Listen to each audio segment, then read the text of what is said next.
साधना करने, ताबीज उकेरने और अलौकिक मंत्रों का अभ्यास करने की उस नीरस और लंबी दिनचर्या के बीच पलक झपकते ही एक और महीना बीत गया। ललित चौहान की दूसरी उपपत्नी अपने दूसरे बच्चे के साथ गर्भवती हो चुकी थी और ठीक इसी दौरान उसके विशाल परिवार में उसकी 9वीं संतान का जन्म हुआ। इस बार भी उसके भीतर अपनी आध्यात्मिक जड़ में किसी भी प्रकार का कोई स्पंदन या हलचल महसूस नहीं हुई, जिसका सीधा अर्थ यही था कि इस बच्ची के पास भी कोई आध्यात्मिक जड़ मौजूद नहीं थी। अपनी 9वीं संतान के जन्म के ठीक दूसरे दिन ललित चौहान को एक पत्र प्राप्त हुआ। पत्र देखकर उसे थोड़ा आश्चर्य हुआ। ये पत्र वास्तव में हर्षवर्धन दीक्षित ने भेजा था, जो अतीत में ललित के साथ नीलमेघ संप्रदाय की उस अमरता परीक्षा में शामिल हुआ था। पत्र की शुरुआत अत्यंत सामान्य और औपचारिक शुभकामनाओं के साथ की गई थी और उसके तुरंत बाद हर्षवर्धन ने ये पूछा था कि क्या ललित को उनके बीच हुआ 3 वर्षीय समझौता अभी तक याद है। नीलमेघ संप्रदाय के उस विशाल प्रांगण में एक दूसरे से अलग हुए उन सभी को अब 2 वर्ष से भी अधिक का लंबा समय बीत चुका था। हर्षवर्धन दीक्षित ने पत्र में यह आशा व्यक्त की थी कि ललित चौहान और लोकेश प्रताप सिंह भी उस समझौते के अनुसार उनसे मिलने के लिए अवश्य आएंगे।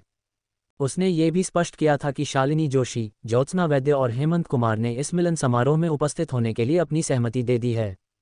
3 वर्षीय समझौता। ललित चौहान ने पत्र की उन पंक्तियों को अपनी आंखें सिकोड़कर बहुत ध्यान से पढ़ा। ये 3 वर्षीय समझौता वास्तव में एक हल्का फुल्का मजाक था जो हर्षवर्धन दीक्षित ने उस समय प्रस्तावित किया था जब वे 6 युवा अमरबीज नीलमेघ संप्रदाय की ओर एक साथ यात्रा कर रहे थे। उन्होंने आपस में ये तय किया था कि चाहे उस समय वे अमर संप्रदाय में प्रवेश पा सकें या नहीं, परंतु ठीक 3 वर्षों के बाद वे सभी रुक्मिणी जिले के सबसे बड़े और प्रसिद्ध भोजनालय रुक्मिणी विहार में एक साथ एकत्रित होंगे। यदि आज हर्षवर्धन का ये पत्र नहीं आया होता तो ललित को इस समझौते की रत्ती भर भी याद नहीं आती। वह तो इसे सफ़र का महज एक मजाक समझकर बहुत पहले ही भुला चुका था। उसे यह बिल्कुल भी उम्मीद नहीं थी कि हर्षवर्धन दीक्षित वास्तव में इसे इतनी गंभीरता से लेगा और पत्र लिखकर इसकी याद दिलाएगा। और पत्र में ये भी लिखा था कि शालिनी जोशी, ज्योत्सना वैद्य और हेमंत कुमार भी इस समारोह में हिस्सा लेने आ रहे हैं। इस समझौते में अभी भी लगभग आधा वर्ष बाकी है। क्या मुझे वहां जाना चाहिए या नहीं? ललित ने पत्र हाथ में लिए हुए अपने मन में गहराई से विचार किया। हरित वेणु पर्वत की उस यात्रा के दौरान चंदेल परिवार के उस अचानक और जानलेवा हमले ने उसके मन में एक गहरा खौफ पैदा कर दिया था। उसे लगता था कि साधना की यह बाहरी दुनिया अत्यधिक क्रूर और खतरनाक है और वह इतनी आसानी से चौहान परिवार के इस सुरक्षित और अभेद्य सुरक्षा कवच से बाहर निकलने के लिए तैयार नहीं था। हालांकि जब उसने ये पढ़ा कि शालिनी जोशी, ज्योत्सना वैद्य और हेमंत कुमार भी इस मिलन समारोह में उपस्थित होंगे तो उसके मन में निमंत्रण स्वीकार करने का एक हल्का सा झुकाव उत्पन्न हुआ। आखिरकार एक पुरानी कहावत है, जितने अधिक मित्र होंगे रास्ते उतने ही अधिक खुलेंगे। वे तीनों ही नीलमेघ संप्रदाय के आधिकारिक शिष्य बन चुके थे। यदि वह अभी से उनके साथ अपने संबंधों को मधुर और जीवित बनाए रख सके तो भविष्य में ये जुड़ाव उसके लिए अत्यंत लाभकारी सिद्ध हो सकता था। यद्यपि शालिनी और ज्योत्सना से उसका कोई बहुत गहरा परिचय नहीं था, लेकिन हेमंत कुमार के साथ शुरुआत से ही उसके संबंध काफ़ी अच्छे और सौहार्दपूर्ण रहे थे। यह मिलन समारोह मुझे एक अत्यंत सुनहरा अवसर भी प्रदान करेगा। इसके बहाने मैं उन सभी शक्तिशाली ताबीज़ों को गुपचुप तरीके से बेच सकता हूं जिन्हें मैंने पिछले कई वर्षों में छिपाकर जमा किया है, और उस धन से मैं उच्च श्रेणी के ताबीज़ बनाने की मूल्यवान सामग्रियां खरीद सकता हूं। मेरे पास जो महाताबीज़ मौजूद है, जब तक मेरा सामना आधारशिला स्तर के किसी अत्यंत शक्तिशाली साधक से नहीं हो जाता, तब तक बाहरी दुनिया में मेरे लिए कोई विशेष खतरा नहीं होना चाहिए। इसके अलावा मैं अपने घर से दूर निकले पूरे 3 साल बिता चुका हूँ, इसलिए अब एक बार वापस घर लौटना और अपने माता पिता की सुध लेना भी मेरा कर्तव्य है। काफ़ी सोच विचार करने के बाद अंततः ललित ने इस समझौते में शामिल होने का दृढ़ निश्चय कर लिया। इस मिलन समारोह के अलावा भी उसे कुछ अत्यंत महत्वपूर्ण व्यक्तिगत कार्य पूरे करने थे और उसे अपने परिवार से जुड़े कुछ सांसारिक मामलों को भी निपटाना था। अब जब मुझे ये पत्र मिल चुका है तो लोकेश भाई को भी निश्चित रूप से ऐसा ही एक पत्र अवश्य मिला होगा, ललित ने मन ही मन विचार किया।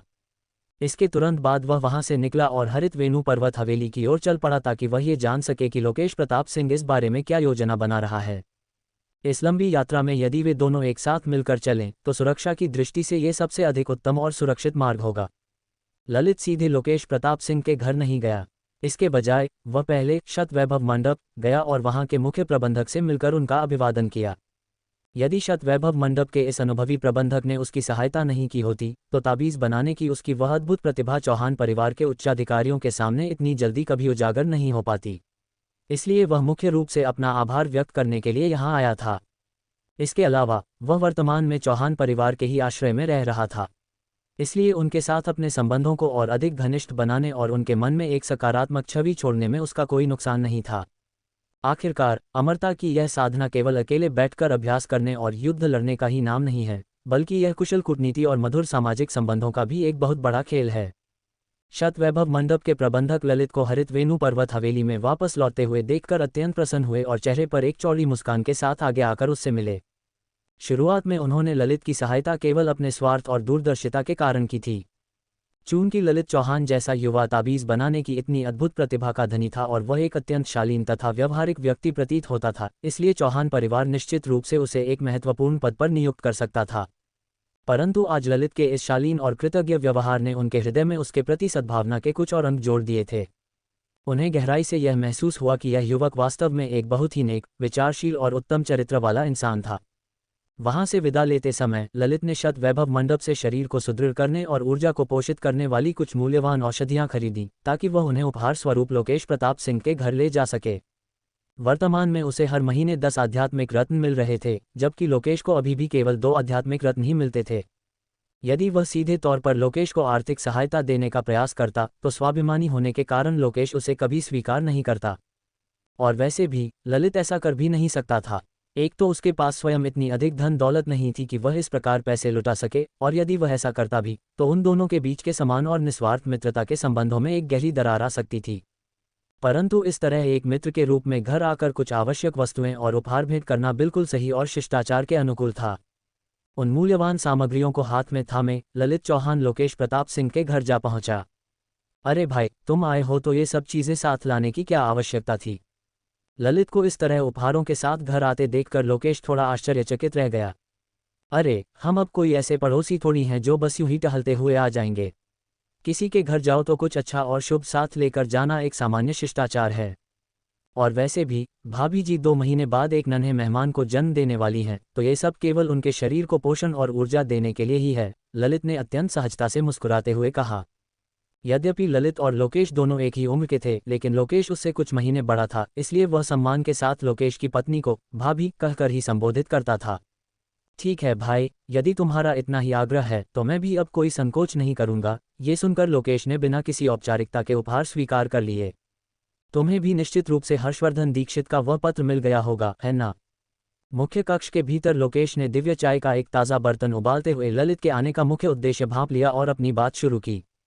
जी हाँ, मैंने बस अभी अभी उस पत्र को देखा और मन में विचार किया कि जब शालिनी, हेमंत और अन्य सभी लोग वहाँ आ ही रहे हैं, तो मुझे भी इस यात्रा पर अवश्य चलना चाहिए, ताकि हम सब एक बार फिर से मिल सकें और पुरानी यादें ताज़ा कर सकें।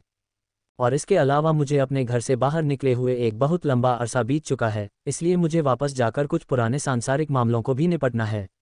बस यही सब सोचने के बाद मैं तुमसे ये पूछने चला आया कि इस पर तुम्हारा क्या विचार है। ललित ने बिना किसी लाग लपेट के सीधे सीधे अपनी बात रख दी। मेरे विचार भी बिल्कुल तुम्हारे ही समान हैं। लोकेश ने सहमति में अपना सिर हिलाया।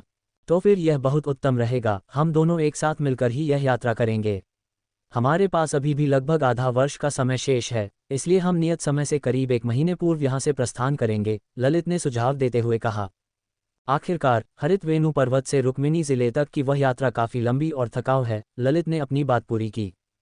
इसमें कोई समस्या नहीं है, वैसे भी मेरे पास आमतौर पर कोई बहुत अधिक व्यस्तता नहीं होती। जब भी तुम्हें प्रस्थान करने का उचित समय लगे, बस मुझे एक बार सूचित कर देना, लोकेश ने उत्तर दिया। उन दोनों मित्रों ने कुछ देर तक आपस में बैठकर पुरानी यादें ताज़ा की और गपशप की। दोपहर का भोजन एक साथ करने के बाद ललित चौहान लोकेश के घर से विदा लेकर वापस लौट आया। समय अपनी तेज गति से उड़ता रहा और देखते ही देखते आधा महीना और बीत गया। एक दिन ललित चौहान के बड़े परिवार में उसकी 10वीं संतान ने जन्म लिया। ये संतान भी उससे पहले की अधिकांश संतानों की ही तरह पूरी तरह से जड़ विहीन थी और इसके पास कोई आध्यात्मिक जड़ मौजूद नहीं थी। हालांकि जिस क्षण इस बच्चे ने अपनी पहली सांस ली, ललित के मस्तिष्क में दिव्य प्रणाली की वह चिरपरिचित और सुखद गूंज सुनाई दी। बधाई हो, अपनी 10वीं संतान को जन्म देने के इस महान ऐतिहासिक पड़ाव को सफलतापूर्वक पार करने पर आपको बहुत बहुत बधाई। पुरस्कार स्वरूप आपको दिव्य भाग्य चक्र घुमाने का एक स्वर्णिम अवसर प्रदान किया जाता है। बिल्कुल वैसा ही जैसा मैंने सोचा था। दिव्य प्रणाली की उस गूंज को सुनते ही ललित का हृदय असीम आनंद से झूम उठा और उसने मन ही मन कहा। उसने बहुत पहले ही यह सटीक अनुमान लगा लिया था कि जब उसकी संतानों की संख्या एक निश्चित ऐतिहासिक आंकड़े को छू लेगी, तो यह प्रणाली तुरंत कोई न कोई बड़ा पुरस्कार अवश्य प्रदान करेगी। पहला आंकड़ा 1 का था और यह पूरी तरह से तर्कसंगत और संभावित था कि दूसरा बड़ा आंकड़ा 10 का ही होगा। मुझे अत्यंत आश्चर्य है कि अगला बड़ा पड़ाव कौन सा होगा, क्या वह 20 होगा, 50 होगा या फिर सीधा 100 संतानों का होगा। ललित ने अपने मन की गहराइयों में चुपचाप विचार किया। बिना और अधिक समय गंवाए ललित तुरंत अपनी उस नवजात संतान से मिलने के लिए चला गया। वह एक अत्यंत कोमल और मनमोहक कन्या थी।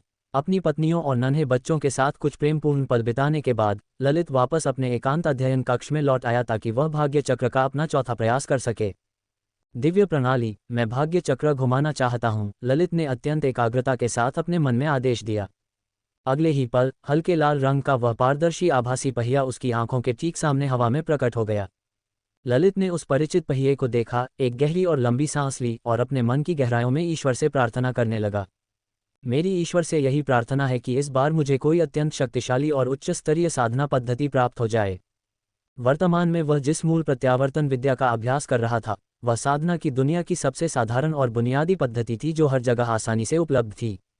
इस पद्धति का सबसे बड़ा लाभ यह था कि इसका अभ्यास अत्यंत स्थिर और सुगम था और साधना के दौरान इसमें भटकने या कोई बड़ी समस्या उत्पन्न होने की संभावना न के बराबर थी।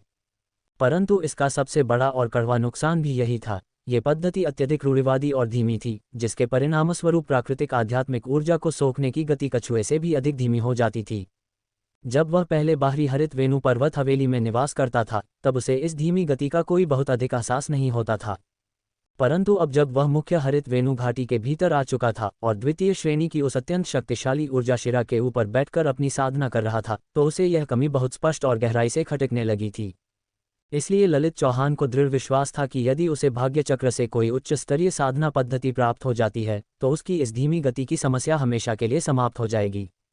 आखिरकार, यदि ये दिव्य प्रणाली पक्षपाती और सनकी भी है, तब भी यह उसे कम से कम किसी अपारंपरिक या दुर्लभ श्रेणी की एक उचित और शक्तिशाली साधना पद्धति तो दे ही सकती है ना? भाग्य चक्र को घुमाया जाए, ललित ने अपनी सांस बाहर छोड़ते हुए ऊंचे स्वर में कहा। तुरंत ही उस हल्के लाल रंग के पहिए पर सुनहरी रोशनी की एक किरण अत्यंत तीव्र गति से चक्कर काटने लगी। 5 सेकंड बीतने के बाद पहिए की वह रफ्तार धीरे धीरे कम होने लगी। ललित की घबराहट और अत्यंत उत्सुकता से भरी नजरों के सामने वह सुनहरी रोशनी अंततः दिव्य जीव वाले हिस्से पर जाकर ठहर गई। डिंग, आपके भाग्य का सितारा चमका है। पुरस्कार स्वरूप आपको एक अत्यंत दुर्लभ नवपाताल श्वान का शावक प्राप्त हुआ है। आपका ये दिव्य पुरस्कार प्रणाली के गुप्त कोष में सुरक्षित रख दिया गया है, जिसे आप जब चाहें देख सकते हैं। प्रणाली की उस सुखद गूंज के साथ ही उस बड़े से लाल पहिए के ऊपर भेड़िए के समान दिखने वाले एक गहरे काले रंग के छोटे से जानवर की सजीव छवि उभर आई। नवपाताल श्वान का शावक। ये सुनते ही ललित चौहान पल भर के लिए ठिठक गया, लेकिन अगले ही क्षण उसके चेहरे पर असीम प्रसन्नता की लहर दौड़ गई। यद्यपि वह अपने दिल की गहराइयों से एक उच्च स्तरीय साधना पद्धति की उम्मीद कर रहा था, परंतु इस प्रकार का एक अलौकिक पालतू जीव प्राप्त होना भी उसे अत्यंत सुखद लग रहा था। आखिरकार, अपने पिछले जन्म में भी जो लोग ऐसे जादुई खेल खेला करते थे, वे भली भांति जानते थे कि किसी शक्तिशाली और दुर्लभ बच्चे को पालने और बड़ा करने का क्या महत्व होता है। अमरता की साधना वाली इस प्राचीन दुनिया में भी इसके नियम बिल्कुल समान ही थे। यदि उसके पास कोई अत्यंत शक्तिशाली अलौकिक जीव हो जो उसके साथ साथ बड़ा हो सके, तो ये भविष्य में युद्ध लड़ने और उसकी आत्मरक्षा करने के मामले में एक बहुत बड़ी और अचूक सहायता सिद्ध हो सकता था। भले ही ललित ने इस नवपाताल श्वान के बारे में इससे पहले कभी किसी किताब में नहीं पढ़ा था, और वह ये भी नहीं जानता था कि यह भविष्य में किस श्रेणी का महादैत्य बनने वाला है, परंतु भाग्य चक्र के अपने पिछले 3 अनुभवों के आधार पर अब ललित के मन में इस दिव्य प्रणाली के प्रति एक गहरा और अटूट विश्वास पैदा हो चुका था। वह अच्छी तरह जानता था कि इस प्रणाली से निकलने वाली चीजें कभी कभार थोड़ी अजीब या सती हो सकती हैं, जैसे वह दिव्य सौंदर्य विद्या, लेकिन वे कभी भी पूरी तरह से बेकार या कचरा नहीं हो सकती। ललित चौहान ने अपनी चेतना को एक हल्का सा संकेत दिया और प्रणाली के गुप्त कोष में मौजूद उस नवपाताल श्वान के शावक की ओर अपना ध्यान केंद्रित किया। अगले ही क्षण उसके मस्तिष्क में अत्यंत विस्तृत जानकारी का एक प्रवाह प्रकट हो गया। अलौकिक पालतू जीव, नवपाताल श्वान, रक्त श्रेणी मध्यम स्तरीय दैवीय रक्त। विवरण: ये प्राचीन काल का एक अत्यंत दुर्लभ और भयंकर शिकारी जीव है। इसकी धमनियों में मध्यम स्तरीय दैवीय रक्त दौड़ता है और इसके भीतर प्राचीन काल की सत्य आत्मा नवपाताल के रक्त का एक अत्यंत सूक्ष्म परंतु शुद्ध अंश भी मौजूद है। ये जीव 500 वर्षों के भीतर अपने विकास के परम शिखर तक पहुंचने की क्षमता रखता है, जहां यह आधिकारिक रूप से चतुर्थ श्रेणी का महादैत्य बन सकता है। उफ, इसके पास मध्यम स्तरीय दैवीय रक्त है और सबसे बड़ी बात, इसके भीतर प्राचीन काल की सत्य आत्मा के रक्त का अंश भी है। और जब यह अपनी युवावस्था के परम शिखर पर पहुंचेगा, तो यह साक्षात एक चतुर्थ श्रेणी का महादैत्य बन सकता है। नवपाताल श्वान की इस अविश्वसनीय और भयानक जानकारी को पढ़ते ही ललित चौहान के मुंह से आश्चर्य की एक ठंडी आह निकल गई और उसका पूरा शरीर रोमांच की एक भयंकर लहर से कांप उठा। साधना की इस विशाल दुनिया में केवल मनुष्य ही नहीं बल्कि कई अन्य शक्तिशाली प्रजातियां भी निवास करती हैं। वे सभी जीव जो इस ब्रह्मांड की प्राकृतिक ऊर्जा को सोखकर साधना कर सकते हैं और स्वयं को शक्तिशाली बना सकते हैं, चाहे वे उड़ने वाले पक्षी हों, बालों वाले जानवर हों, छिलकेदार रेंगने वाले जीव हों, कीड़े मकोड़े हों या यहाँ तक कि प्राचीन पेड़ पौधे ही क्यों न हो, उन सभी को सामूहिक रूप से दैत्य कहा जाता है। हालांकि इनमें से अधिकांश दैत्यों के भीतर इंसानों जैसी कोई सभ्यता या उच्च बुद्धि नहीं होती, वे पूरी तरह से हिंसक और जंगली होते हैं, इसीलिए उन्हें आमतौर पर महादैत्य या राक्षस भी कहा जाता है। इन दैत्यों और राक्षसों की शक्ति को मापने का पैमाना इंसानों की तुलना में अत्यंत सरल और सीधा है। नीचे से लेकर ऊपर तक उन्हें मुख्य रूप से 5 श्रेणियों में बांटा जाता है: प्रथम श्रेणी, द्वितीय श्रेणी, तृतीय श्रेणी, चतुर्थ श्रेणी और पंचम श्रेणी। दैत्यों की ये 5 श्रेणियां इंसानी साधकों की साधना के 5 मुख्य स्तरों ऊर्जा शोधन, आधारशिला, दिव्य नाभि, दिव्य गर्भ और देव परिवर्तन के बिल्कुल समान और समकक्ष मानी जाती हैं। इंसानों के विपरीत जो आध्यात्मिक जड़ों के सहारे जन्म लेते हैं और विभिन्न साधना पद्धतियों का अभ्यास करके खुद को शक्तिशाली बनाते हैं, ये दैत्य अपनी साधना और अपनी शक्ति को अपनी धमनियों में बहने वाले रक्त की प्राचीन विरासत के माध्यम से ही प्राप्त करते हैं। किसी भी दैत्य के रक्त की श्रेणी जितनी अधिक ऊंची और प्राचीन होगी, उसके भीतर शक्तिशाली बनने की क्षमता उतनी ही अधिक असीम होगी। जहां तक ललित चौहान को पुस्तकों से प्राप्त ज्ञान था, दैत्यों के रक्त को मुख्य रूप से 5 स्तरों में बांटा गया था: निम्न स्तरीय रक्त, मध्यम स्तरीय रक्त, उच्च स्तरीय रक्त, भौमिक रक्त और दैवीय रक्त। और अंत में आता था वह सबसे महान और पौराणिक सत्य आत्मा का रक्त। निम्न स्तरीय रक्त को आमतौर पर मिश्रित या अशुद्ध रक्त भी कहा जाता है। इस प्रकार के रक्त वाले दैत्यों के लिए यदि उनके जीवन में कोई बहुत बड़ा चमत्कार न हो और वे अपने रक्त को शुद्ध न कर पाएं, तो वे अपना पूरा जीवन प्रथम श्रेणी के दैत्य के रूप में ही बिता देते हैं और कभी भी द्वितीय श्रेणी तक नहीं पहुंच पाते। मध्यम स्तरीय रक्त वाले दैत्य स्वाभाविक रूप से प्रथम श्रेणी के शक्तिशाली दैत्य के रूप में विकसित होते हैं और भविष्य में उनके द्वितीय श्रेणी तक पहुंचने की कुछ उम्मीदें भी बनी रहती हैं। उच्च स्तरीय रक्त वाले दैत्य जब अपने शिखर पर पहुंचते हैं तो वे आसानी से द्वितीय श्रेणी के दैत्य बन जाते हैं और उनके भीतर तृतीय श्रेणी तक जाने की भारी संभावनाएं मौजूद होती हैं। भौमिक रक्त वाले दैत्य जब युवावस्था में कदम रखते हैं तो वे सीधे द्वितीय श्रेणी के दैत्य बन जाते हैं और अपने शिखर पर पहुंचने पर वे लगभग निश्चित रूप से तृतीय श्रेणी के दैत्य बन जाते हैं। जहां तक दैवीय रक्त वाले दैत्यों की बात थी, जब वे परिपक्व होते हैं तो वे सीधे तृतीय श्रेणी के महादैत्य कहलाते हैं और जब वे अपनी शक्ति के परम शिखर को छूते हैं तो उनमें साक्षात चतुर्थ श्रेणी का महादैत्य बनने की प्रबल क्षमता होती है। और ललित चौहान को प्राप्त हुआ ये नवपाताल श्वान केवल एक मध्यम स्तरीय दैवीय रक्त का स्वामी ही नहीं था, बल्कि इसके भीतर प्राचीन काल की सत्य आत्मा के रक्त का वह अत्यंत दुर्लभ अंश भी मौजूद था। इसी अकल्पनीय शक्ति के बल पर ये जीव मात्र 500 वर्षों के भीतर अपने विकास के परम शिखर तक अत्यंत सुगमता से पहुंच सकता था और एक साक्षात चतुर्थ श्रेणी का महादैत्य बन सकता था। ये वास्तव में एक इंसानी साधक के दिव्य गर्भ स्तर तक पहुंचने के बिल्कुल बराबर था। एक चतुर्थ श्रेणी का महादैत्य यह इंसानी समाज के किसी दिव्य गर्भ स्तर के परम सिद्ध संत के बिल्कुल समान है। मैंने चौहान परिवार के ज्ञान कक्ष में जो भी प्राचीन किताबें पढ़ी हैं, उनके अनुसार मैं जिस जलंधर राज्य के साधक समाज में निवास कर रहा हूं, उसकी अंतिम सीमा केवल दिव्य गर्भ स्तर तक ही मानी जाती है। पूरे जलंधर राज्य में केवल एक स्वर्ग खड्ग संप्रदाय ही एकमात्र ऐसी शक्ति है जिसके शीर्ष पर एक दिव्य गर्भ स्तर के परम सिद्ध संत विराजमान हैं। यहाँ तक कि वह नील मेघ संप्रदाय जिसकी अमरता परीक्षा में मैंने हिस्सा लिया था, उनके पास भी ऐसा कोई दिव्य गर्भ स्तर का परम सिद्ध संत मौजूद नहीं है। यदि मेरा यह नवपाताल श्वान सचमुच एक चतुर्थ श्रेणी के महादैत्य के रूप में विकसित हो जाता है, तो मैं भविष्य में पूरे जलंधर राज्य के इस विशाल साधक समाज पर एक छत्र राज कर सकूंगा। ललित चौहान का मन अत्यधिक उत्साह और कल्पनाओं की उड़ान में खो गया था।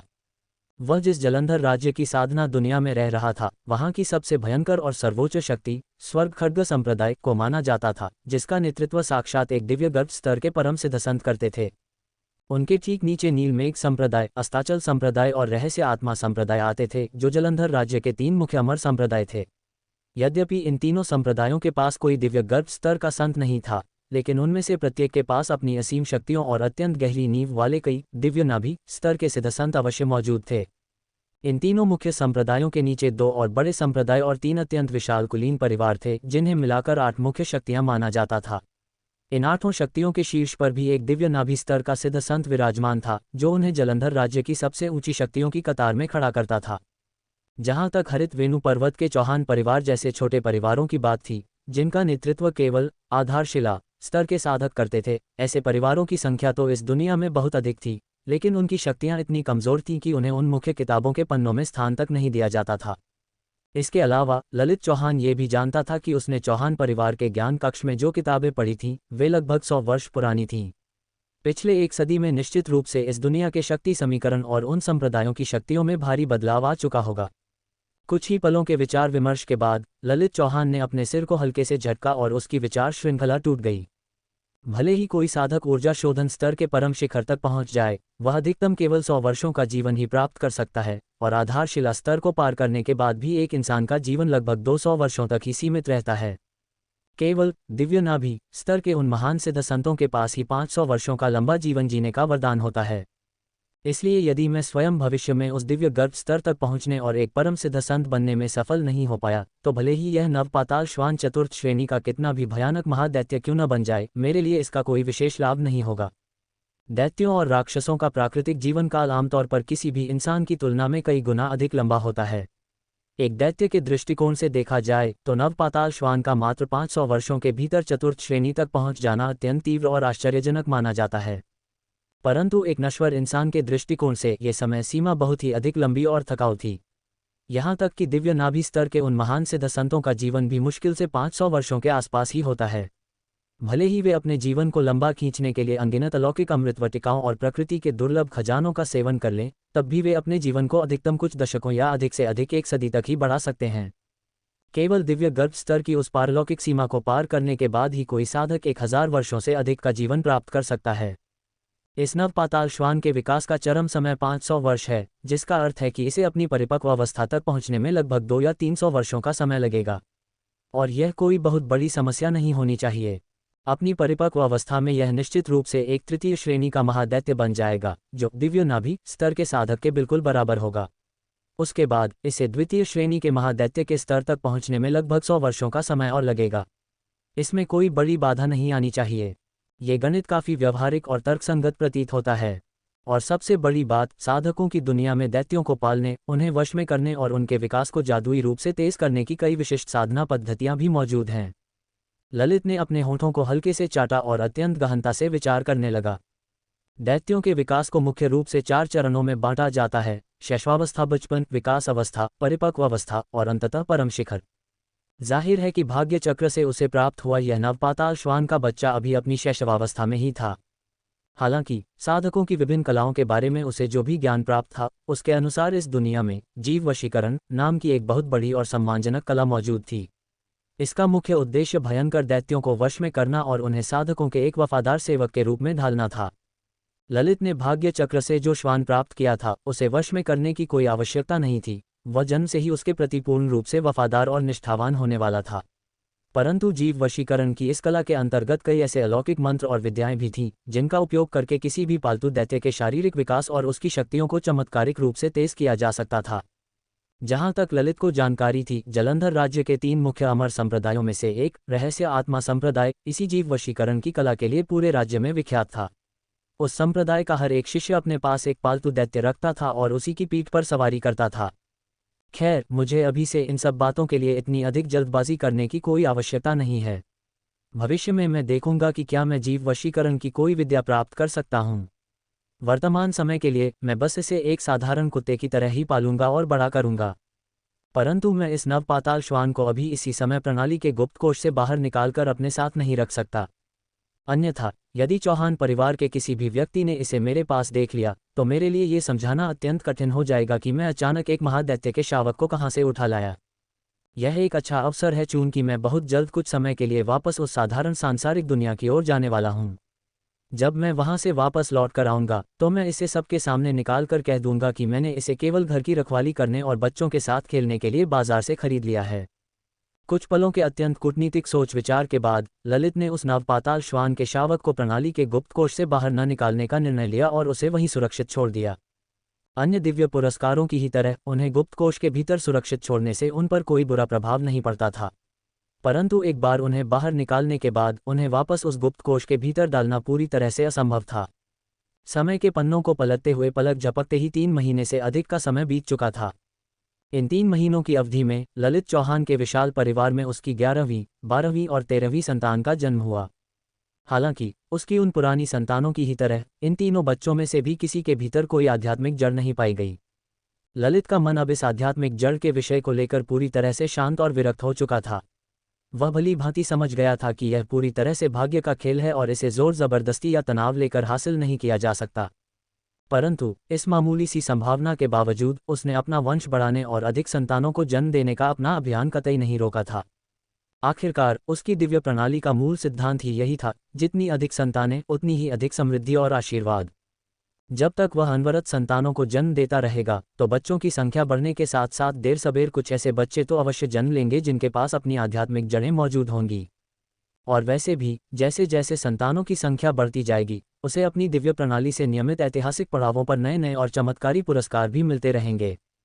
इन्हीं 3 महीनों के दौरान ललित चौहान ने अपनी 2 और उपपत्नियों को सफलतापूर्वक गर्भवती कर दिया था और अब वे दोनों अपने दूसरे बच्चे के साथ मां बनने की राह पर थीं।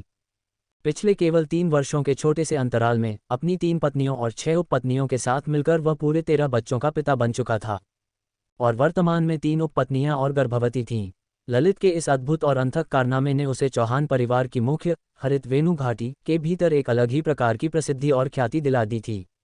अब उस घाटी का बच्चा बच्चा ये जानता था कि चौहान परिवार ने एक ऐसे बाहरी युवक को अपना जमाई बनाया है जिसके पास ताबीज बनाने की एक अलौकिक और विस्मयकारी प्रतिभा मौजूद है, परंतु साथ ही वह महिलाओं और वंशवृद्धि के प्रति अत्यधिक आसक्त और जुनूनी भी है। इस प्रसिद्धि को देखते हुए एक दिन चौहान परिवार के मुखिया यदुवीर चौहान स्वयं चलकर ललित के पास एक अनौपचारिक बातचीत करने आए। उन्होंने अत्यंत कूटनीतिक और सौम्य स्वर में ललित को यह सलाह दी कि उसे स्त्रियों के प्रति इतना अधिक आसक्त नहीं होना चाहिए। उन्होंने आशा व्यक्त की कि वह अपना अधिकांश समय और ऊर्जा अपनी मुख्य साधना और ताबीज निर्माण की कला को निखारने में लगाएगा ताकि वह अपने इस जीवन और अपनी दुर्लभ प्रतिभा को व्यर्थ में नष्ट न कर दे। मुखिया जी की इस गंभीर सलाह के सामने ललित ने अत्यंत आदरपूर्वक अपना सिर झुकाया और सहमति में हामी भरी। परंतु इसके साथ ही उसने अत्यंत चतुराई से अपनी एक विवशता भी उनके सामने रख दी। उसने कहा कि उसकी अपनी आध्यात्मिक जड़ अत्यंत कमजोर और सबसे निचली श्रेणी की है, इसलिए वह जानता है कि वह इस जीवन में साधना के किसी बहुत ऊंचे शिखर तक नहीं पहुंच सकता और न ही उसके जीवन की कोई बहुत बड़ी महत्वाकांक्षाएं हैं। वह तो बस अपने इस शांत और सुखद पारिवारिक जीवन से पूरी तरह संतुष्ट है और केवल यही चाहता है कि उसका आने वाला कल खुशहाल हो और वह ढेरों पोते पोतियों से घिरा रहे।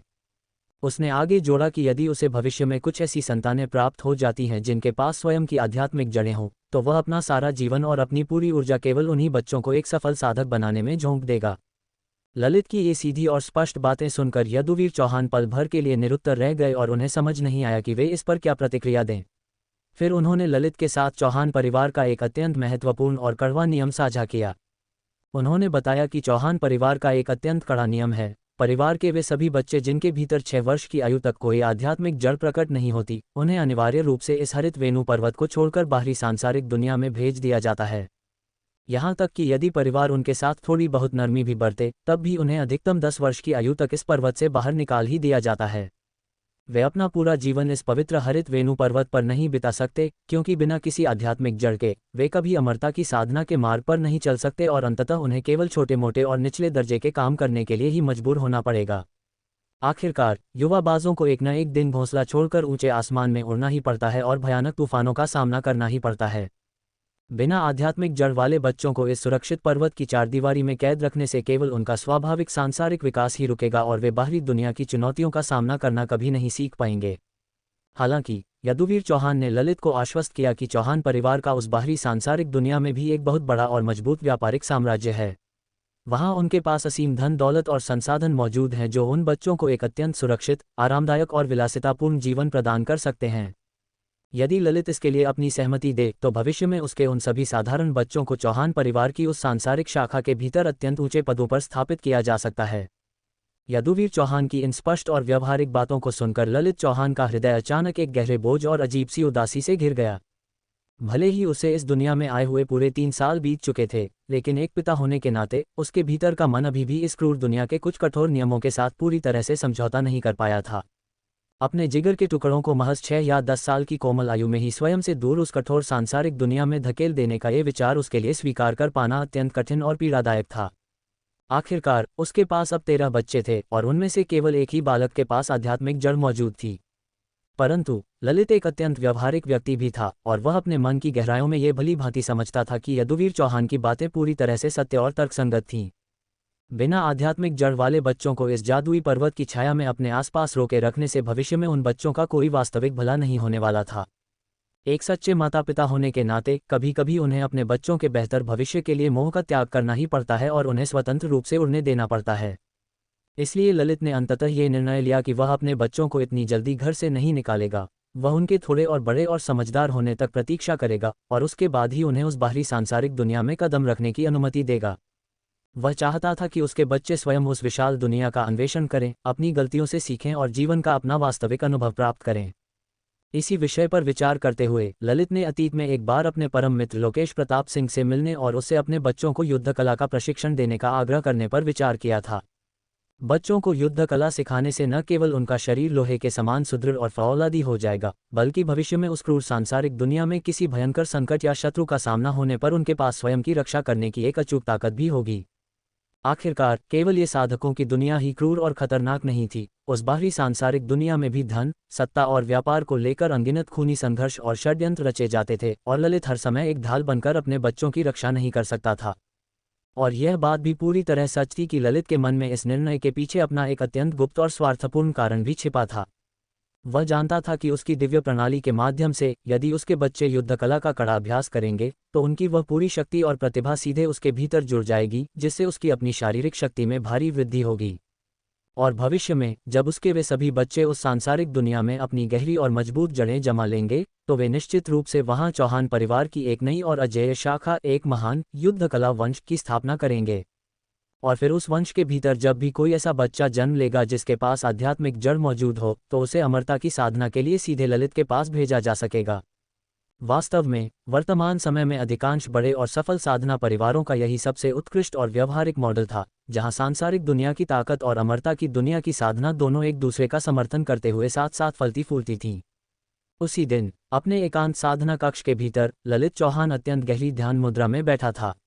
उसके शरीर के भीतर से आध्यात्मिक ऊर्जा की भयंकर लहरें उठ रही थीं, जिसके कारण उसके हरे वस्त्र बिना किसी हवा के ही चारों ओर तेजी से लहरा रहे थे।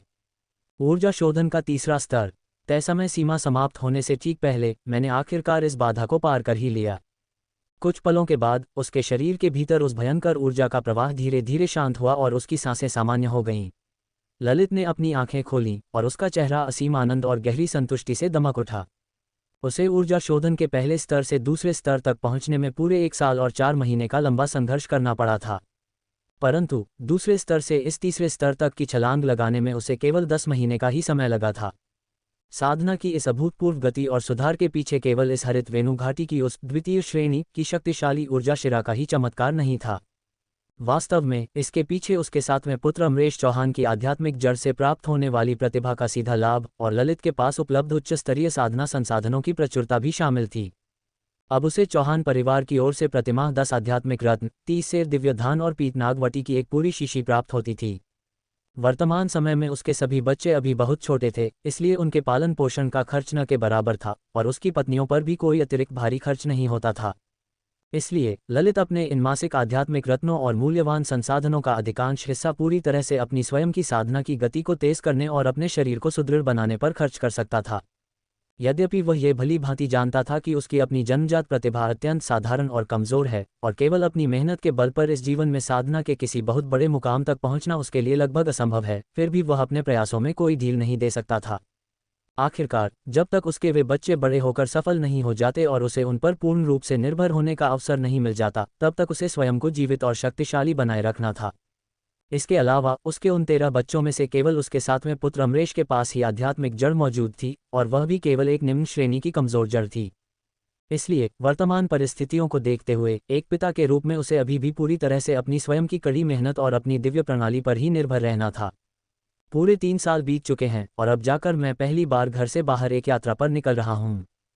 ललित चौहान अपने स्थान से उठ खड़ा हुआ और उसने अत्यंत सलीके से अपने रेशमी वस्त्रों को ठीक किया। वह पास ही रखे एक आदमकद कांसे के दर्पण के सामने गया और उसमें अपने अक्स को गहराई से निहारने लगा। उसका वह चेहरा जो अतीत में अत्यंत साधारण और आम प्रतीत होता था, अब उसमें एक अलग ही प्रकार का तेज और तीखे नैन नक्श उभर आए थे। खेतों में काम करने के कारण उसकी जो त्वचा पहले सांवली और खुरदरी हुआ करती थी, वह अब अत्यंत गोरी, पारदर्शी और कोमल हो चुकी थी, जिससे वह पहले की तुलना में कई गुना अधिक रूपवान और आकर्षक दिखने लगा था। एक पुरानी कहावत है, वस्त्र ही इंसान का असली व्यक्तित्व बनाते हैं। उसने हरे रंग की एक लंबी और अत्यंत सुंदर पोशाक धारण कर रखी थी जो उसके शरीर के हर एक हिस्से पर पूरी तरह से फिट बैठ रही थी और उसके लंबे तथा छरहरे शरीर को एक अत्यंत आकर्षक और योद्धा जैसा रूप दे रही थी। अपने उस अत्यंत सौम्य और गरिमामयी चेहरे, लंबे और सुगठित शरीर तथा आत्मविश्वास से भरी शांत आभा के साथ ललित चौहान के पूरे व्यक्तित्व से एक अकल्पनीय और रहस्यमयी कुलीनता छलक रही थी। यदि उसके आज के इस रूप और व्यक्तित्व की तुलना ठीक 3 वर्ष पूर्व के उस सीधे सादे ग्रामीण युवक से की जाए तो कोई भी यह कहेगा कि उसने वास्तव में अपना पूरा चोला बदल लिया है और उसका साक्षात पुनर्जन्म हो गया है। और इस चमत्कारिक परिवर्तन के पीछे केवल उस दिव्य सौंदर्य विद्या के अभ्यास का ही योगदान नहीं था। ये परिवर्तन वास्तव में उसके शारीरिक विकास, एक अत्यंत विलासितापूर्ण और चिंता मुक्त जीवन जीने, अपने पिछले जन्म की स्मृतियों के पूरी तरह जागृत होने, दिव्य प्रणाली के सक्रिय होने और सबसे बढ़कर उसके दृष्टिकोण और मानसिकता में आए एक गहरे बदलाव का परिणाम था। केवल उस दिव्य सौंदर्य विद्या का अभ्यास करने मात्र से कोई व्यक्ति इतने कम समय में इतना स्पष्ट और जादुई परिवर्तन कभी नहीं ला सकता था। दर्पण में अपने इस नए और आकर्षक रूप को निहारते हुए ललित के होठों पर एक हल्की सी मुस्कान खिल उठी। फिर वह अपने कक्ष से बाहर निकला और उसने अपनी पत्नियों को सूचित किया कि उसे कुछ अत्यंत आवश्यक कार्यों के लिए बाहरी सांसारिक दुनिया में एक यात्रा पर जाना है। उसने इस यात्रा के विषय पर अपनी पत्नियों के साथ बहुत पहले ही विस्तृत चर्चा कर ली थी और उसने इसके लिए चौहान परिवार के उच्चाधिकारियों से आधिकारिक अनुमति भी प्राप्त कर ली थी। चौहान परिवार ने बिना किसी हिचकिचाहट के उसकी इस यात्रा को तुरंत अपनी स्वीकृति दे दी थी और यहाँ तक कि उन्होंने अत्यंत चिंता जताते हुए ये भी पूछा था कि क्या ललित को अपनी सुरक्षा के लिए परिवार के कुछ कुशल रक्षकों को अपने साथ ले जाने की आवश्यकता है। पिछले 6 महीनों के दौरान जब से ललित ने हरित वेणु घाटी के भीतर अपना निवास स्थापित किया था, उसने ताबीज निर्माण के संबंध में चौहान परिवार द्वारा सौंपे गए हर एक कार्य को अत्यंत पूर्णता और बिना किसी त्रुटि के पूरा किया था। उसके इस उत्कृष्ट और निष्ठावान प्रदर्शन ने चौहान परिवार के उच्चाधिकारियों को और भी अधिक प्रभावित किया था। सुरक्षा के प्रस्ताव के जवाब में ललित ने अत्यंत विनम्रता से कहा कि वह केवल अपने कुछ पुराने मित्रों से मिलने और घर के कुछ आवश्यक सांसारिक मामलों को निपटाने जा रहा है, इसलिए उसे किसी भी रक्षक या अंगरक्षक की कोई आवश्यकता नहीं है। यद्यपि किसी अंगरक्षक के साथ यात्रा करना निश्चित रूप से कहीं अधिक सुरक्षित होता, परंतु इससे ललित को अपनी स्वतंत्रता खोनी पड़ती और कई अत्यंत गुप्त और निजी कार्यों को करने में भारी असुविधाओं का सामना करना पड़ता। चौहान परिवार ने भी उसके इस निर्णय पर बहुत अधिक जोर नहीं दिया। उन्होंने उसे घाटी से बाहर जाने के लिए आवश्यक पारपत्र सौंपा और उसे यात्रा के दौरान हर पल अत्यंत सावधान और सतर्क रहने की गंभीर सलाह दी। अपना सारा आवश्यक सामान उस जादुई गुप्त थैली के भीतर समेटने और उसे अपने वस्त्रों के भीतर सुरक्षित रूप से छिपाने के बाद ललित चौहान वापस उस बाहरी हरित वेणु पर्वत हवेली में पहुंचा और उसने सीधे लोकेश प्रताप सिंह के घर का दरवाज़ा खटखटाया। अरे भाई, मुझे तो लगा कि तुम किसी अत्यंत आवश्यक कार्य में उलझ गए हो और अब शायद तुम्हारा यहाँ आना नहीं हो पाएगा। अपने 3 महीने की नन्ही बच्ची को गोद में थामे लोकेश ने मुस्कुराते हुए आंगन का दरवाज़ा खोला और ललित का स्वागत किया। मैं वास्तव में अपनी साधना के अगले स्तर को पार करने के बिल्कुल अंतिम चरण में था, इसलिए मैंने उस बाधा को पार करने तक इस यात्रा को टालना ही उचित समझा, ललित ने भीतर प्रवेश करते हुए स्पष्ट किया। क्या तुमने ऊर्जा शोधन का तीसरा स्तर पार कर लिया? लोकेश के चेहरे पर गहरा आश्चर्य और अविश्वास साफ झलक रहा था। इस पूरी अवधि के दौरान ललित ने अपनी ताबीज़ कला के साथ साथ अलौकिक मंत्रों के अभ्यास को भी एक दिन के लिए नहीं रोका था। उसने अग्निपिंड तकनीक, वायु नियंत्रण, वस्तु संचालन, प्राण गोपन, दिव्य चक्षु और ध्वनि प्रसारण जैसे सभी अत्यंत बुनियादी और आवश्यक मंत्रों पर पूर्ण महारत हासिल कर ली थी। एक बार जब कोई साधक ताबीज़ बनाने जैसी अत्यंत जटिल और सूक्ष्म कला में पारंगत हो जाता है तो उसके लिए इन बुनियादी अलौकिक मंत्रों को सीखना और उनका उपयोग करना बच्चों के खेल जैसा आसान हो जाता है। और ठीक इसी क्षण ललित ने अपनी उस प्राण गोपन विद्या का उपयोग करके अपने शरीर के भीतर बहने वाली उस भयंकर आध्यात्मिक ऊर्जा को अत्यंत सूक्ष्मता से छिपा रखा था। यही कारण था कि लोकेश जैसा शक्तिशाली योद्धा भी यह भांप नहीं पाया था कि ललित अभी अभी ऊर्जा शोधन के तीसरे स्तर की उस कठिन बाधा को पार करके आया है। हाँ भाई, और जैसे ही मैंने सफलता प्राप्त की, मैं बिना एक भी पल गंवाए सीधा तुमसे मिलने के लिए यहाँ चला आया, ललित ने सहमति में सिर हिलाते हुए कहा। तस्क तस्क तस्क, तुमने इतनी जल्दी ऊर्जा शोधन का तीसरा स्तर पार कर लिया। तुम्हारी साधना की इस भयानक गति को देखते हुए मुझे तो डर लगने लगा है कि कहीं तुम मध्यम श्रेणी की आध्यात्मिक जड़ वाले उन श्रेष्ठ साधकों को भी पीछे न छोड़ दो। लोकेश ने अपना सिर हिलाया और गहरे विस्मय और प्रशंसा के साथ अपनी जीभ चटखाए। अतीत में चाहे वह ऊर्जा शोधन का पहला स्तर हो या दूसरा स्तर, लोकेश की साधना की गति हमेशा ललित से कोसों आगे रहती थी। परंतु अब स्थिति पूरी तरह से बदल चुकी थी। जहां एक ओर लोकेश अभी भी ऊर्जा शोधन के दूसरे स्तर के अंतिम शिखर पर अटका हुआ था, वहीं दूसरी ओर ललित चौहान ने उसे पीछे छोड़ते हुए सीधे तीसरे स्तर पर अपनी जीत का परचम लहरा दिया था। वह अब उससे एक कदम आगे निकल चुका था।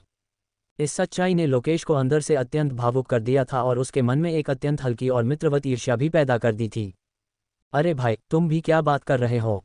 ये सब केवल उन अत्यधिक मूल्यवान और असीम बाहरी संसाधनों का ही चमत्कार है।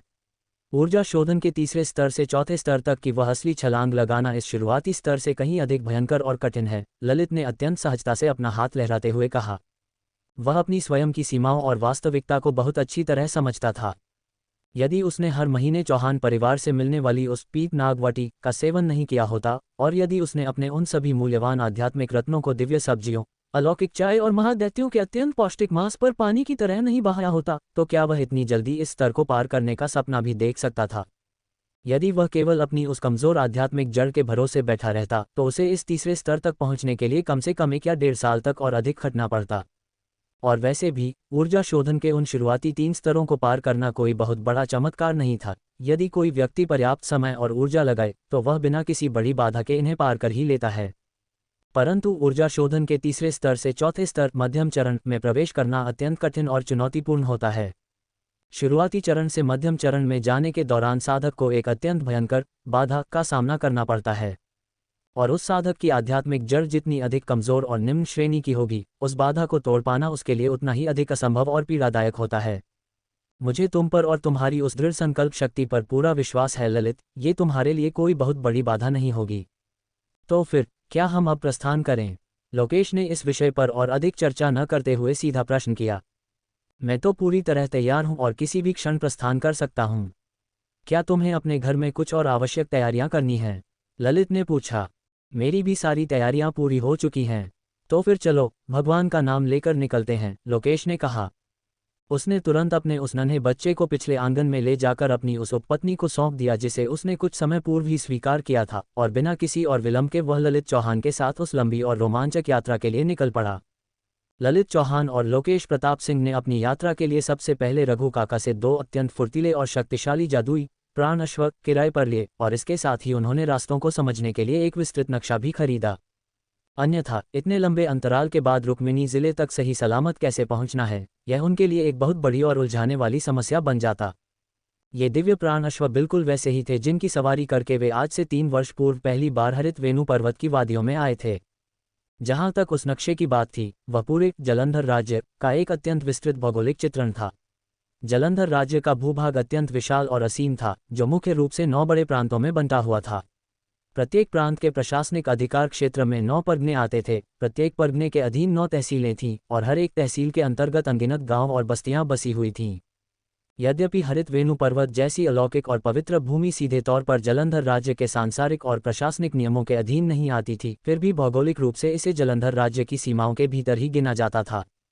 ललित और लोकेश जिस रुक्मिणी जिले की ओर जा रहे थे, वह वास्तव में कौशल प्रांत के अधिकार क्षेत्र में आने वाला एक अत्यंत विशाल और समृद्ध जिला था। ललित चौहान का अपना पैतृक गांव भी इसी रुक्मिणी जिले की सीमाओं में ही स्थित था, परंतु वह रुक्मिणी जिले की दक्षिण नर्मदा तहसील के हरिपुर परगने के अंतर्गत आने वाला एक अत्यंत छोटा, दूरस्थ और गुमनाम सा पहाड़ी गांव था। नक्शे पर अपने मार्ग का अच्छी तरह से अध्ययन करने और दिशाओं को भलीभांति समझने के बाद दोनों मित्रों ने अपने दिव्य अश्वों की लगाम खींची और अपनी उस लंबी यात्रा पर निकल पड़े। समय सचमुच पंख लगाकर उड़ जाता है। देखते ही देखते पूरे 3 साल बीत गए। हरित वेणु पर्वत की उन जादुई सीमाओं को पीछे छोड़ते हुए लोकेश प्रताप सिंह अपनी भावनाओं को रोक नहीं पाया। सांसारिक दुनिया के एक अत्यंत निडर शूरवीर और शक्तिशाली युवा मुखिया से लेकर अमरता की साधना करने वाले एक विवश घर जमाई बनने तक के अपने इस उतार चढ़ाव भरे सफर को याद करके उसका हृदय गहरा भावुक हो उठा था। हाँ भाई, पूरे 3 वर्ष बीत चुके हैं। पता नहीं हर्षवर्धन दीक्षित, हेमंत कुमार और बाकी सभी लोग अब किस हाल में होंगे, ललित चौहान ने भी एक गहरी आह भरते हुए कहा। ललित का मन भी पुरानी यादों के उस गहरे भंवर में गोते खाने लगा था। वह आज से ठीक 3 साल पहले के उस ऐतिहासिक दिन के बारे में सोच रहा था, जब अमर संप्रदाय के उस अंतःकरण कसौटी मंच पर उसके पिछले जन्म की स्मृतियां पूरी तरह जागृत हुई थीं, और फिर विवश परिस्थितियों ने उसे चौहान परिवार का एक घर जमाई बना दिया था। परंतु कुल मिलाकर देखा जाए तो ललित चौहान पिछले 3 वर्षों में हुई अपनी अभूतपूर्व प्रगति और विकास से मन ही मन पूरी तरह संतुष्ट था।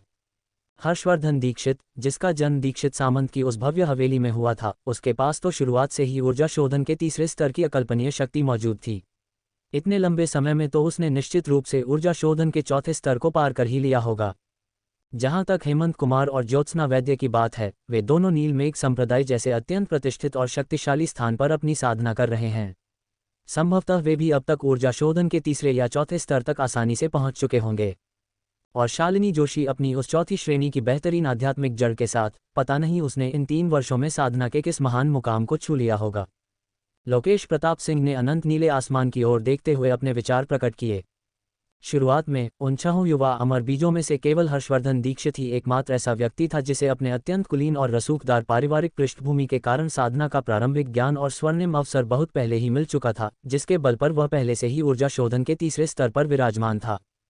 हालांकि उसके पास केवल 8वीं श्रेणी की ही एक कमजोर आध्यात्मिक जड़ थी।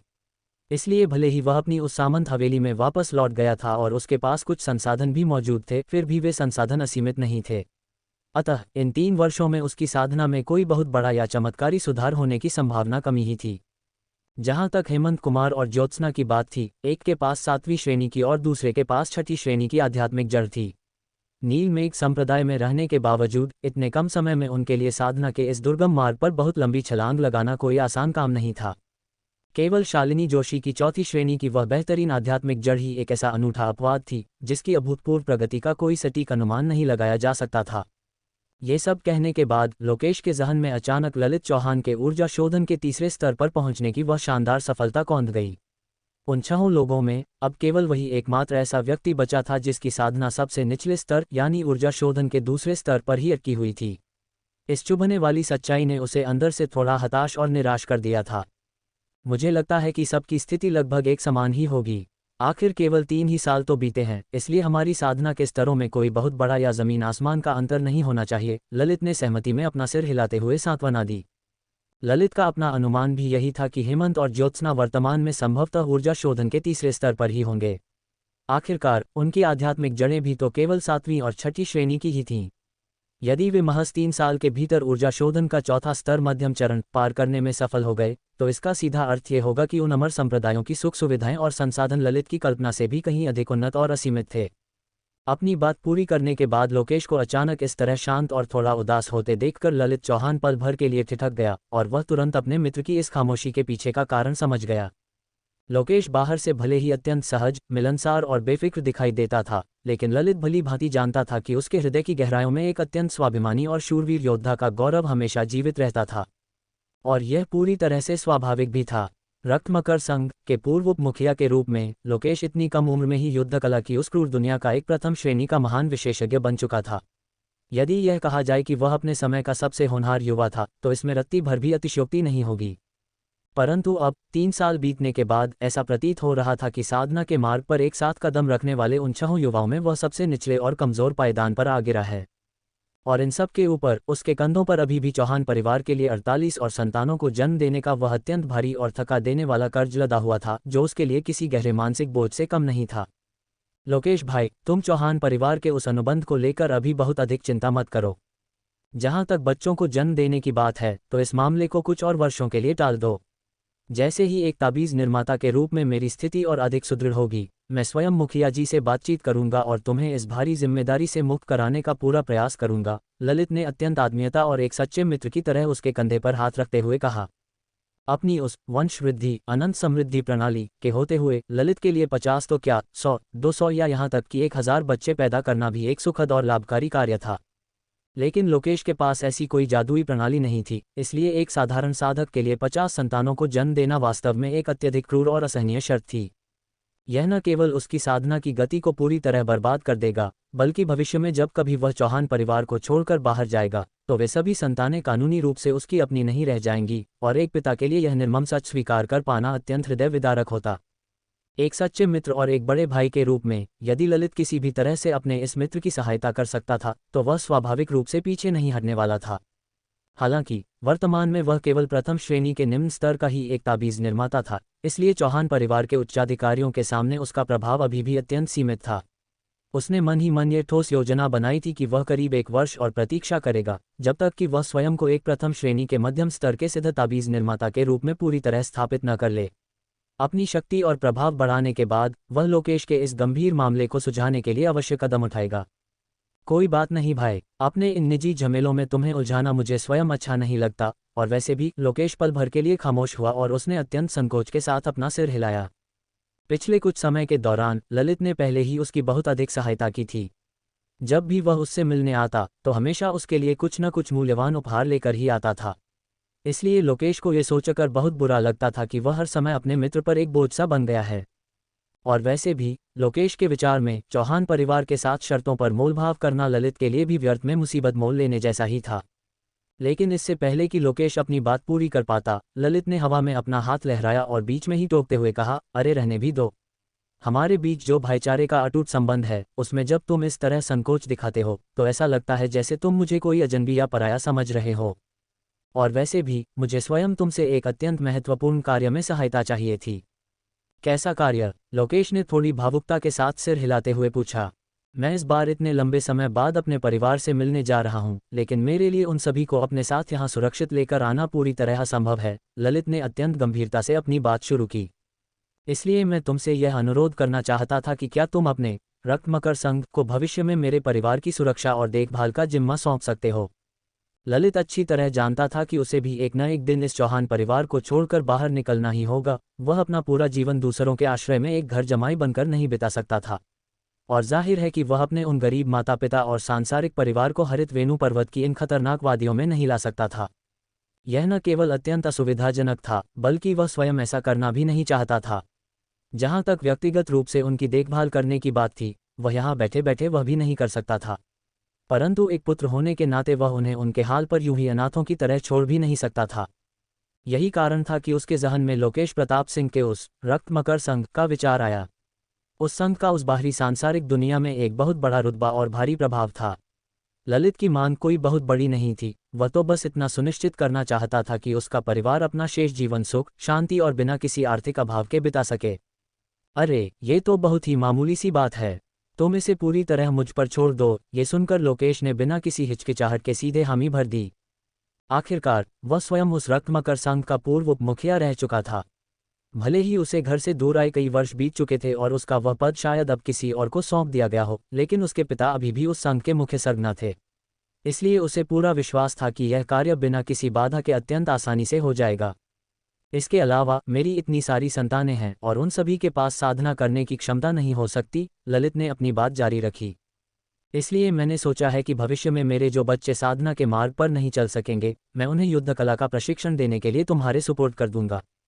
भले ही उन बच्चों के बड़े होने और युद्ध कला का अभ्यास शुरू करने में अभी काफ़ी वर्षों का समय शेष था, परंतु चूंकि वे अभी इसी विषय पर चर्चा कर रहे थे, इसलिए ललित ने इसे भी सीधे सीधे सामने रखना उचित समझा ताकि वह जान सके कि क्या इसमें कोई व्यावहारिक कठिनाई हो सकती है। आखिरकार लोकेश बचपन से ही अखाड़ों की कठोर मिट्टी में खेलकर और युद्ध कला का निर्मम अभ्यास करके बड़ा हुआ था, इसलिए वह इन सभी बारीकियों से बहुत अच्छी तरह परिचित था। युद्ध कला, इसमें कोई समस्या नहीं है, ये तो बहुत ही सरल कार्य है।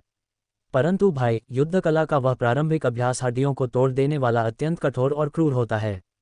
क्या तुम अपने जिगर के टुकड़ों को उस भयंकर कष्ट से गुजरते हुए देख पाओगे? लोकेश ने कुछ पुरानी स्मृतियों को याद करते हुए अपना सिर हिलाया। वह अच्छी तरह जानता था कि ललित आमतौर पर अपने बच्चों से बहुत अधिक प्रेम करता था और उन्हें हमेशा पलकों पर बिठाकर रखता था। वह किसी भी दृष्टिकोण से ऐसा कठोर पिता नहीं लगता था जो अपने बच्चों को इतना भयंकर शारीरिक कष्ट सहने के लिए अकेला छोड़ दे। जब सही समय आएगा तो मैं पूर्ण रूप से उनके स्वयं के निर्णयों का सम्मान करूंगा। और वैसे भी यदि जीवन में कुछ महान हासिल करना है तो थोड़ा बहुत शारीरिक कष्ट सहना कोई बड़ी बात थोड़ी ही है। ललित ने एक हल्की सी हंसी हंसते हुए कहा। निस्संदेह ललित के मन में ऐसे कठोर निर्णयों को लेकर कोई झिझक या दुर्बलता नहीं थी। यद्यपि वह अपने बच्चों पर कोई निर्णय जबरदस्ती नहीं थोपेगा, परंतु वह उन्हें इतना अधिक लाड प्यार भी नहीं दिखाएगा कि वे जीवन के आवश्यक संघर्षों से भागने लगें और एक अत्यंत कमजोर और लाड प्यार में बिगड़ी हुई पीढ़ी बनकर रह जाएं। और सबसे बड़ी बात, ये शुरुआती बच्चे ही उसके भविष्य के उस विशाल वंश की मुख्य नींव बनने वाले थे। इसलिए स्वाभाविक रूप से वह ये सुनिश्चित करने के लिए अपना पूरा जोर लगाएगा कि वे सही मार्ग से कभी न भटकें और अपने जीवन में महान सफलताएं अर्जित करें। इस प्रकार वे दोनों मित्र यात्रा करते हुए एक दूसरे से अपनी भविष्य की योजनाओं पर चर्चा करते रहे। रात का घना अंधकार छाने पर किसी भी अप्रत्याशित संकट या अनहोनी से बचने के लिए उन्होंने बारी बारी से पहरा देने का निर्णय लिया और अत्यंत सतर्कता के साथ अपनी उस लंबी यात्रा को जारी रखा। ललित चौहान के ऊर्जा शोधन के तीसरे स्तर पर पहुंचने के कारण उनकी निर्धारित यात्रा में थोड़ा विलंब हो गया था। ये सोचकर कि कहीं वे अपने 3 वर्षीय समझौते की नियत समय सीमा से न चूक जाएं, उन दोनों मित्रों ने दिन रात एक करते हुए बिना रुके अपनी यात्रा जारी रखी। परिणामस्वरूप महज 19 दिनों के अत्यंत अल्प समय में ही उन्होंने हरित वेणु पर्वत से रुक्मिणी जिले तक की उस लंबी दूरी को तय कर लिया। ये पूरी यात्रा काफी शांतिपूर्ण और सुरक्षित रही। रास्ते में उनका सामना केवल कुछ जंगली पशु पक्षियों से ही हुआ और उनके मार्ग में कोई वास्तविक या जानलेवा संकट उत्पन्न नहीं हुआ। जब तक वे दोनों रुक्मिणी जिले की सीमाओं में दाखिल हुए तब तक सूरज पूरी तरह से ढल चुका था और आसमान में घोर अंधकार छाने लगा था। तो यह है रुक्मिणी जिला। उस विशाल शहर को पहली बार देखकर ललित चौहान के मुंह से विस्मय की एक गहरी आह निकल गई। वास्तव में रुक्मिणी जिला उसकी कल्पनाओं से कहीं अधिक भव्य, कोलाहलपूर्ण और विशालकाय था। पूरा शहर किसी गगनचुंबी पहाड़ की तरह विशाल था और रात के अंधकार में वह ऐसा प्रतीत हो रहा था मानो कोई अत्यंत विशाल और खूंखार जंगली जानवर जमीन पर बैठा विश्राम कर रहा हो। शहर की अनगिनत रोशनियों और दीपों के कारण वहां का नज़ारा दिन के उजाले जैसा ही जगमगा रहा था। वहां अत्यंत घनी आबादी वाले आवासीय क्षेत्र, बहुमंजिला इमारतें और कतारों में सजी अनगिनत दुकानें थीं, जिनमें से लगातार भारी चहल पहल और कोलाहल की आवाज़ें आ रही थीं। सड़कों पर लोगों की भीड़ किसी बहती नदी या करघे में चलने वाली धुरी के समान तेजी से आगे पीछे हो रही थी, जो पूरे शहर को एक अत्यंत जीवंत और स्पंदनशील स्वरूप प्रदान कर रही थी। और थोड़ी दूरी पर कुछ गगनचुंबी और अलौकिक इमारतें अभी भी आसमान को छूती हुई नजर आ रही थीं। ऐसा प्रतीत होता है कि इस दुनिया की बाहरी सांसारिक दुनिया मेरी कल्पनाओं से भी कहीं अधिक उन्नत और समृद्ध है। अपने सामने फैले उस विशाल और व्यस्त शहर को निहारते हुए ललित चौहान ने एक गहरी सांस ली। अपने पिछले जन्म की स्मृतियों के पूरी तरह जागृत होने से पहले वह केवल एक साधारण और गरीब किसान का बेटा था और अपनी पूरी जिंदगी में वह अधिकतम केवल हरिपुर परगने की सीमाओं तक ही जा सका था। रुक्मिणी जिले की तो बात ही छोड़िए, वह तो हरिपुर से भी ऊपर स्थित दक्षिण नर्मदा तहसील तक कभी नहीं पहुंच पाया था। इसका सीधा अर्थ ये था कि वह वास्तव में इस बाहरी सांसारिक दुनिया के इन अत्यंत विशाल और महानगर जैसे शहरों की जीवन शैली और उनके वैभव को बिल्कुल भी नहीं समझता था। यही कारण था कि जब उसने पहली बार रुक्मिणी जिले की इस चकाचौंध को देखा तो उसे अपने पिछले जन्म के किसी दूरस्थ गांव से सीधा शंघाई जैसे महानगर में पहुंच जाने का अजीब सा एहसास हुआ। शहर की सीमाओं के भीतर प्रवेश करने और कुछ स्थानीय लोगों से दिशा निर्देश पूछने के बाद वे दोनों मित्र अंततः रुक्मिणी विहार जा पहुंचे। ये रुक्मिणी विहार वास्तव में रुक्मिणी जिले का सबसे विशाल और प्रसिद्ध भोजनालय कहलाने के योग्य था, जिसकी ऊंचाई 10 जांग लगभग 100 फीट से भी अधिक थी और वह आसमान को छूता हुआ प्रतीत हो रहा था। उस भव्य इमारत के मुख्य द्वार पर रूही जादुई छड़ी के आकार का एक विशाल जेड पत्थर लटका हुआ था, जिस पर रुक्मिणी विहार के जादुई शब्द अत्यंत गहराई से उकेरे गए थे, जो उसे एक अत्यंत अलौकिक और भव्य स्वरूप प्रदान कर रहे थे।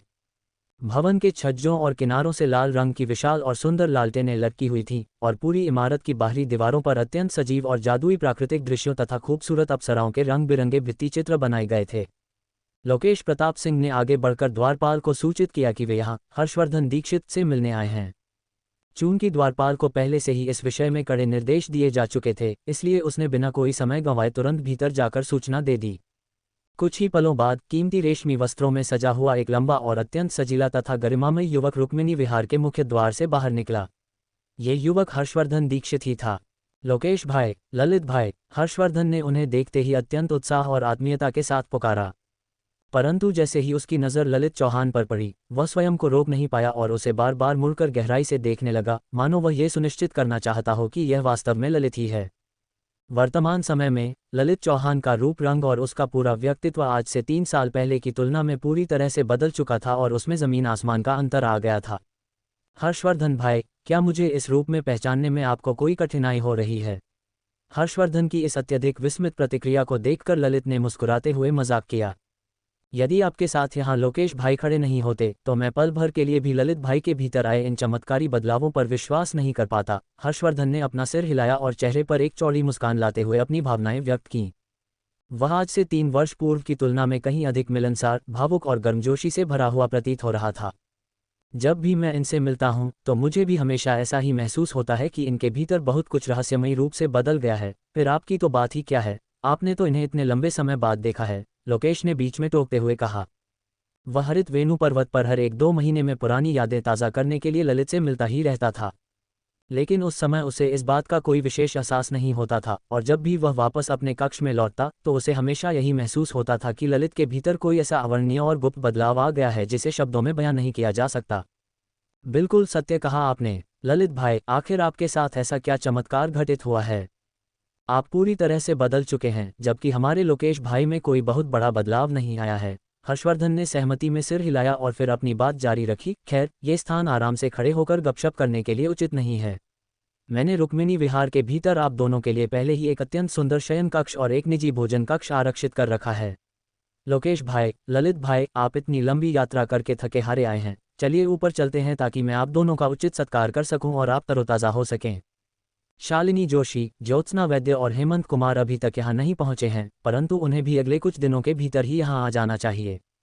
ये सब कहते हुए हर्षवर्धन दीक्षित अत्यंत आदर के साथ उन दोनों को रुक्मिणी विहार के भीतर ले गया। इमारत का आंतरिक हिस्सा किसी राजमहल की तरह भव्य और वैभवशाली था। वहां सोने की परत चढ़ी जादुई कड़ियां थीं, नक्काशीदार लकड़ी के खंभे थे और ठीक बीचों बीच ऊपर जाने के लिए एक अत्यंत सुंदर घुमावदार सीढ़ी बनी हुई थी। वे तीनों सीढ़ियां चढ़ते हुए सीधा 9वीं मंजिल पर पहुंचे, जहां उनके लिए एक अत्यंत शांत और आलीशान निजी कक्ष की व्यवस्था की गई थी। उस कक्ष की विशाल खिड़कियों से बाहर झांकने पर रात के अंधकार में नहाए हुए पूरे शहर का वह जगमगाता हुआ जादुई नज़ारा साक्षात देखा जा सकता था। लोकेश भाई, ललित भाई, पूरे 3 लंबे वर्ष बीत चुके हैं। क्या हरित वेणु पर्वत के उस चौहान परिवार के बीच आप दोनों का जीवन सुख शांति से बीत रहा है? उन दोनों के लिए दिव्य चाय डालते हुए हर्षवर्धन ने अत्यंत स्नेह और आत्मीयता के साथ पूछा। हाँ, सब ठीक ही चल रहा है, लोकेश ने अत्यंत संक्षेप में उत्तर दिया। उसे ऐसा बिल्कुल नहीं लगा कि उसकी वर्तमान स्थिति के बारे में बताने लायक कोई बहुत बड़ी या विशेष बात थी। मैं भी किसी तरह अपना जीवन काट ही रहा हूँ, ललित ने भी अत्यंत सधे हुए और छोटे शब्दों में जवाब दिया। यदि यह बात लोकेश भाई कहते तो मैं शायद एक बार के लिए विश्वास भी कर लेता, परंतु ललित भाई, मुझे आपकी बातों पर रत्ती भर भी विश्वास नहीं है। मैं, हर्षवर्धन दीक्षित, पिछले कई वर्षों से यहाँ लोगों के साथ व्यवहार कर रहा हूँ और स्वयं को एक अत्यंत पारखी नज़र वाला व्यक्ति मानता हूँ। यदि मेरी आंखें मुझे धोखा नहीं दे रही हैं तो ललित भाई के शरीर पर मौजूद यह वस्त्र कोई साधारण कपड़ा नहीं, बल्कि साक्षात एक अलौकिक साधक पोशाक है। और यदि मैं ललित भाई को पहले से नहीं जानता होता तो मैं निश्चित रूप से उन्हें किसी महान और कुलीन अमर परिवार का कोई शक्तिशाली युवा मालिक समझने की भूल कर बैठता। इसलिए ललित भाई, आप पूरी तरह से सत्य नहीं बोल रहे हैं। क्या आप मुझे अपना सच्चा मित्र नहीं मानते? हर्षवर्धन ने अपनी आवाज़ में एक नकली और बड़ा चढ़ाकर पेश किया गया दुख लाते हुए एक हल्की सी हंसी हंसी। यद्यपि अतीत में उन तीनों के बीच कोई बहुत गहरा या आत्मीय संबंध नहीं था, परंतु हर्षवर्धन की इन मीठी और चतुर बातों के प्रभाव में आकर वे एक दूसरे के काफ़ी करीब महसूस करने लगे थे। मैंने हर्षवर्धन भाई से कोई झूठ नहीं बोला है, परंतु यदि मैं पूरी सच्चाई बताऊं तो मैंने चौहान परिवार के भीतर रहते हुए स्वयं के अंदर ताबीज़ बनाने की एक जन्मजात प्रतिभा की खोज की है। और अब मैं आधिकारिक रूप से एक ताबीज़ निर्माता बन चुका हूं, इसलिए वर्तमान में मेरे जीवन यापन की स्थितियां और मेरा रुतबा पहले की तुलना में काफ़ी बेहतर हो चुका है। ललित ने एक हल्की सी मुस्कान के साथ अपना सिर हिलाते हुए ये रहस्य खोला। वह वास्तव में यहाँ अपनी उपलब्धियों का कोई झूठा दिखावा या घमंड नहीं कर रहा था, लेकिन वह ये भी भली भांति जानता था कि इस प्रकार के सत्य को छिपाकर रखने की भी कोई आवश्यकता नहीं थी। वह इस लंबी यात्रा पर एक अत्यंत विशिष्ट और कूटनीतिक उद्देश्य को लेकर ही आया था। वह अमर संप्रदाय के उन तीनों आधिकारिक शिष्यों शालिनी जोशी, ज्योत्सना वैद्य और हेमंत कुमार के साथ मित्रता करना चाहता था और भविष्य के लिए इन संबंधों को जीवित और मजबूत बनाए रखना चाहता था। और जाहिर है, इस प्रकार के उच्च स्तरीय और कुलीन संबंधों को बनाए रखने के लिए व्यक्ति के पास स्वयं की भी कुछ ताकत और हैसियत होनी अत्यंत आवश्यक होती है। अन्यथा एक अमर संप्रदाय का कुलीन शिष्य भला किसी साधारण से घर जमाई के साथ क्यों मित्रता करना चाहेगा? वर्तमान समय में प्रथम श्रेणी का एक सिद्ध ताबीज़ निर्माता होना ही एकमात्र ऐसी शक्ति और पूंजी थी जिसका वह सबके सामने खुलकर दिखावा कर सकता था। उफ, मुझे सपने में भी यह उम्मीद नहीं थी कि हमारे ललित भाई इतने अलौकिक और प्रतिभाशाली निकलेंगे। महज 3 वर्षों के अत्यंत लघु समय में ही वे एक ताबीज़ निर्माता बन गए। मैं आज ललित भाई के इस महान सम्मान में शराब के स्थान पर दिव्य चाय का ये प्याला उठाता हूँ।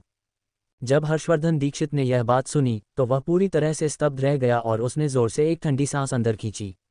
उसका उत्साह और आत्मीयता अचानक कई गुना बढ़ गई और उसने अत्यंत आदर के साथ चाय का प्याला हवा में उठाया। हर्षवर्धन भाई, आप तो बहुत अधिक औपचारिकता दिखा रहे हैं। मैं तो केवल एक शुरुआती और नौसिखिया ताबीज़ निर्माता हूँ। मेरा जीवन कहाँ आपके जितना स्वतंत्र और वैभवशाली है। ललित ने भी इस सम्मान का उत्तर देने के लिए अपना प्याला हवा में उठा लिया। इस रुक्मिणी जिले के मुख्य शहर का सर्वस्वा और यहाँ का स्वामी कोई और नहीं बल्कि साक्षात दीक्षित सामंत ही था, और वह हर्षवर्धन दीक्षित का अपना सगा पिता था।